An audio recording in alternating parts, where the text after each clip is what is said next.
Hi there. Today we're going to be talking about conquering the should mindset. I thought it'd be helpful to follow up our core series, talking some more about the difficulty you face embracing the truth, our C-step and core, as well as living and walking in that truth. Let me give you a couple of examples, and here's an extreme one. I have a good friend whose husband has what the doctors call terminal cancer. There's no effective treatment, there is no cure, and there's a 100% mortality rate with this disease he has. My friend knows all these facts. She's the one who's told them to me. Yet she resists accepting them, let alone embracing them.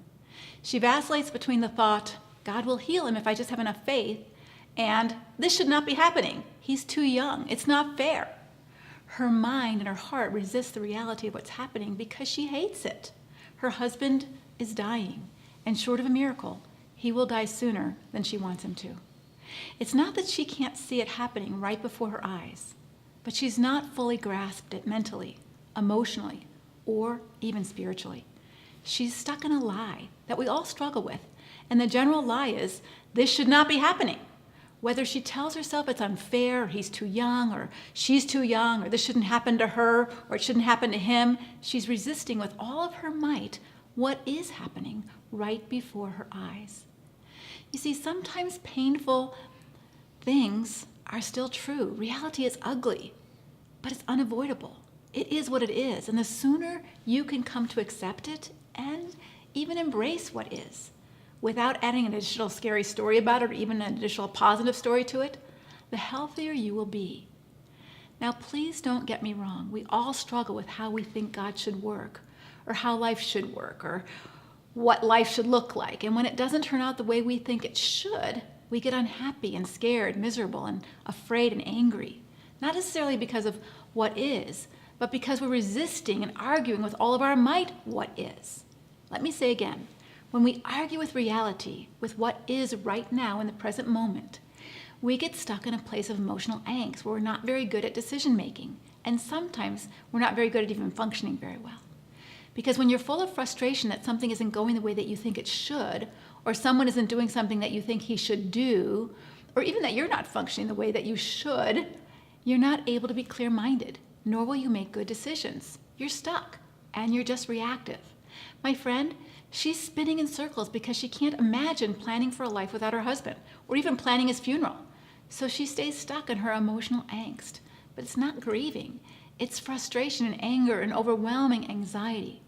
Because if she accepts the reality, my husband is dying, and it's most likely that I will be a single mom of 4 kids, she's also adding all kinds of scary stories about that fact. For example, she tells herself she can't do it. She tells herself that they won't be able to cope and that her whole family will collapse. She tells herself that her kids will turn away from God, and she tells herself that she'll never be happy again. That story feels terrifying. But what if she accepted reality, just the facts right now, without the scary story? It's true that her husband will probably die sooner than a full normal lifespan. It's true that her husband is sick with a terminal illness. You don't have to like reality to face it and accept it.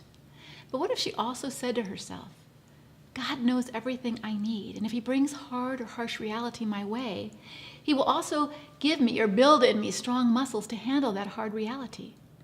That new thought might make all the difference in the quality of life that she's able to share with her husband right now. Because in her frustration and anxiety about what might happen tomorrow or a few weeks from now, she's losing her ability to be present and loving with him right now. Now let me give you another example. Let's say you're driving to the airport to catch a flight for a family gathering that's really important to you, a wedding or something else, or maybe you're just driving to one. And traffic is outrageous. Construction has backed up traffic for miles and miles, and you're at a standstill, totally blocked in.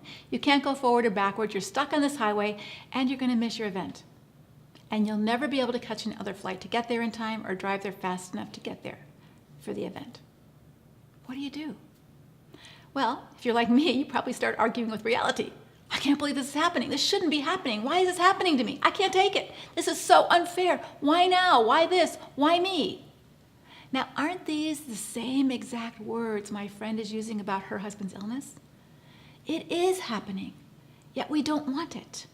And the thought, the belief that this should not be happening this way or right now or to me keeps you from living well and wisely in the reality of what is, or in living and walking in the truth. It is happening right now in this way to you. Here's another should that I often hear from women. And sometimes I get stuck in it myself. Life should be easier than this. Or another way we think about this is, life shouldn't be so hard. Is that true? Do you know that this thought, life shouldn't be so hard, is true? But when you cling to that thought, that life shouldn't be so hard, and reality bumps up against you, and bumps up against that lie, such as in your relationship with your spouse, how does that feel? It feels awful. I shouldn't have to have a hard marriage, right? But actually, isn't the opposite more true, that life is hard? Isn't that what Jesus told us? That in this world, you will have hard? What would be different in you, in your countenance, your emotions, your mind, your body, and even your ability to make a good decision, if you embraced this truth, that life is hard, and sometimes it's harsh, and life isn't fair, and sometimes bad things happen for no understandable reason? Would not life cease to be so darn hard if you were able to embrace the truth that life is hard? Sometimes more than others, but it's hard. It's hard for everyone, because the truth is life is hard.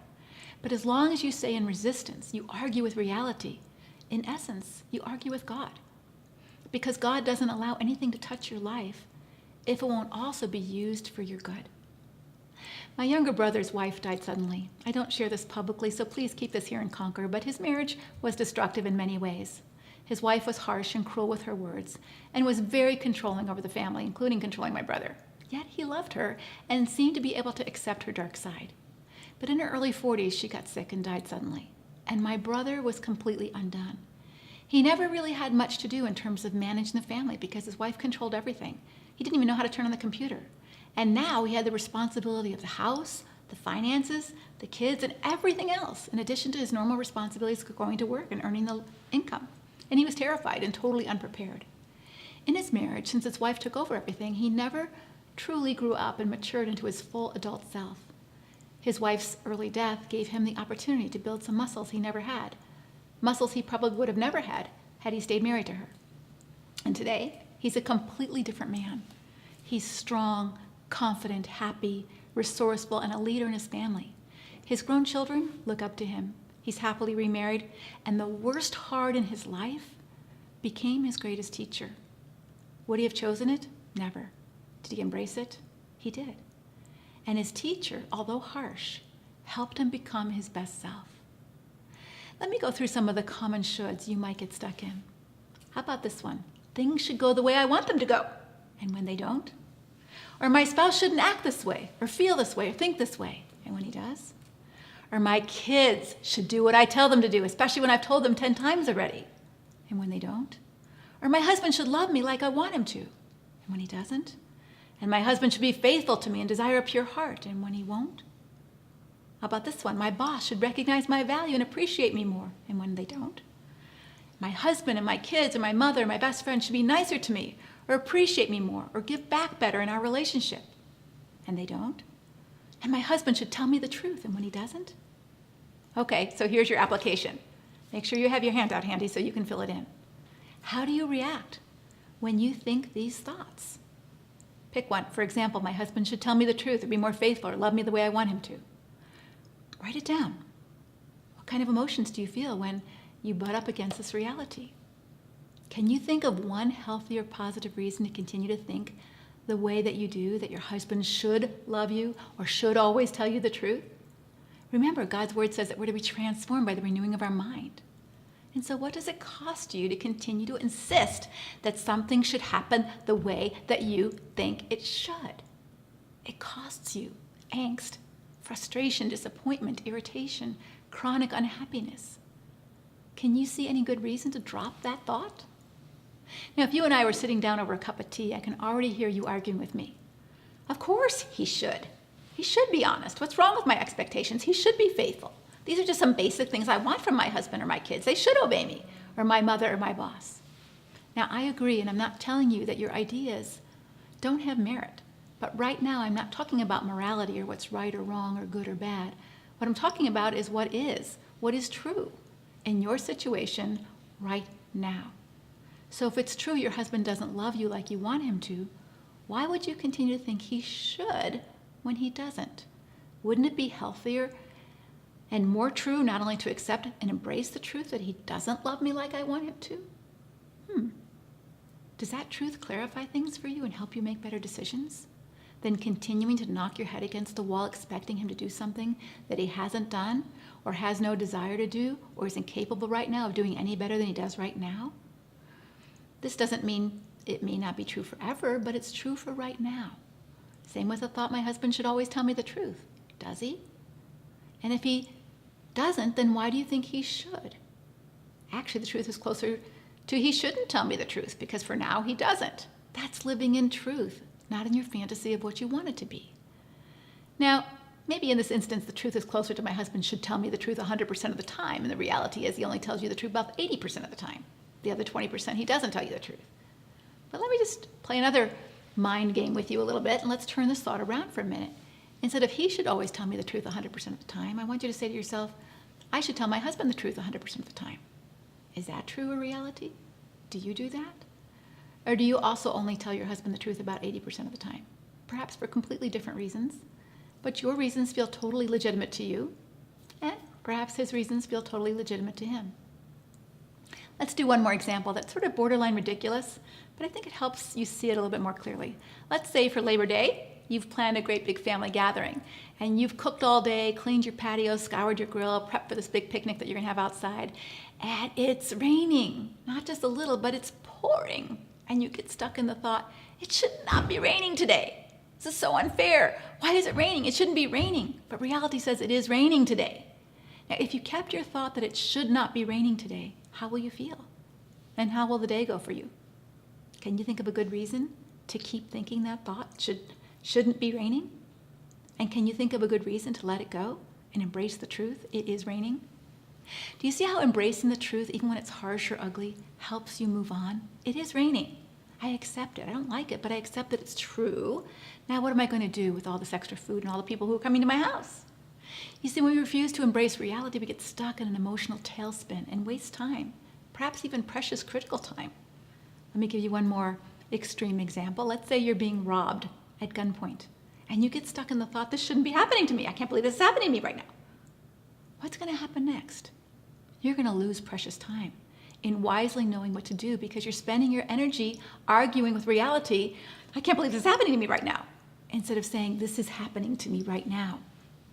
And when you have a habit of doing this chronically with much of your life, you develop a victim and a helpless mindset, which, as you know, I've talked a lot about in Conquer, and it's something that's not constructive to your mental and emotional growth.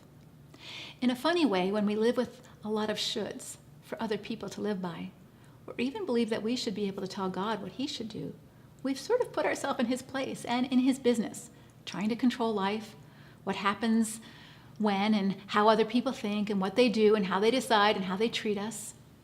How's that working for you, playing God? Are you ready to embrace your limitations? You're not God. You're just one beautiful but finite, limited human being. And so giving up your shoulds and embracing reality or what's true is practicing Philippians 4:8. Finally, brothers, whatever is true, and sisters, whatever is true and good and lovely, let your mind dwell on these things. So your homework for this session is to pay attention, because your feelings of frustration and angst and suffering may be triggered by a should in your belief system that you need to explore. Try it with small things and see how it impacts you. For example, when I'm sitting in traffic, which I hate to do because I'm always in a hurry and I want to be as productive and efficient as possible, and traffic jams are anything but productive and efficient, I practice. I remind myself to embrace reality. I'm stuck in traffic. This is what is right now. I may not like it, but I accept it. And when I can embrace it, I can become at peace with it, because I know I can't change it. That small decision process of moving from angst and frustration to acceptance and peacefulness is priceless, and nobody can do that for you but you. So pay attention to your emotions, and then go back to see if there are any shoulds or shouldn'ts that reality has bumped up against, and how you can decide to embrace the truth, to live in reality, because Jesus tells us that when you know the truth, it sets you free. God bless until next time. Bye-bye.